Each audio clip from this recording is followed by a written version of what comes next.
Dobrodošli na kanal Natašini psi. Greške koje mogu skratiti život vašeg psa. Pas je ne samo četvoronožni prijatelj, već i član porodice i kao takav zaslužuje najbolju moguću brigu.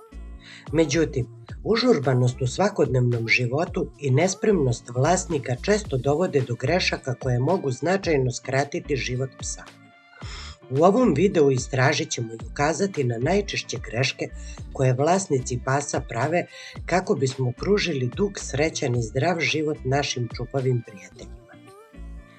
Nedovoljna fizička aktivnost. Pas je biće koje zahteva redovno vežbanje kako bi održao optimalnu fizičku kondiciju i mentalnu stimulaciju. Nedostatak fizičke aktivnosti može dovesti do gojaznosti, srčanih i drugih zdravstvenih problema.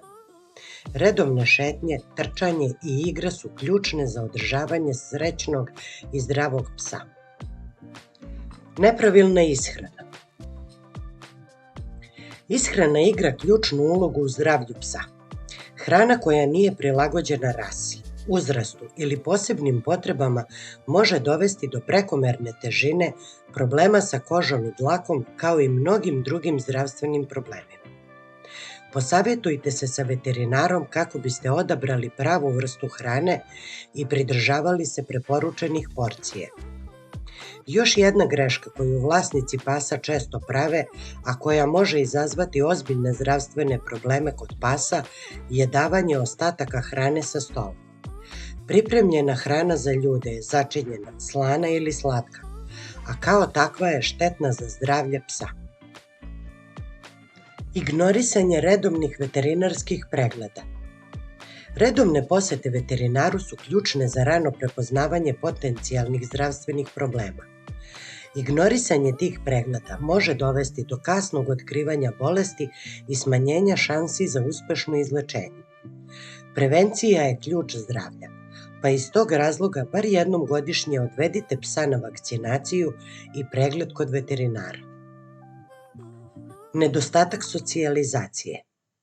Pas koji nije dovoljno socijalizovan može razviti ponašanje koje je štetno kako za njega, tako i za okolinu.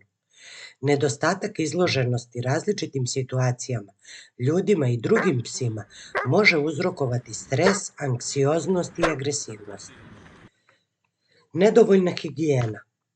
Zanemarivanje higijene može dovesti do različitih problema, uključujući kožne infekcije, buve i krpelje. Redovno četkanje dlake, kupanje po potrebi, ali ne prečesto, održavanje čistih ušiju i zuba ključni su za očuvanje zdravlja vašeg psa. Prekomerna upotreba hemikalija. Korišćenje hemikalija poput insekticida, parfema ili čak određenih vrsta šampona može negativno uticati na zdravlje pasa. Obratite pažnju na sastojke proizvoda koje koristite i konsultujte se sa veterinarom o najboljim opcijama za održavanje higijene. Svesnost o ovim greškama i pravilna briga o vašem psu može produžiti njegov životni vek, osiguravajući mu sreću, vitalnost i bezbrižnost tokom godina koje provede uz vas. Vaš pas vam pruža neizmernu ljubav i vernost. Stoga je vaša odgovornost da mu pružite najbolju moguću brigu kako bi uživao u dugom, srećnom i zdravom životu. Hvala na gledanju!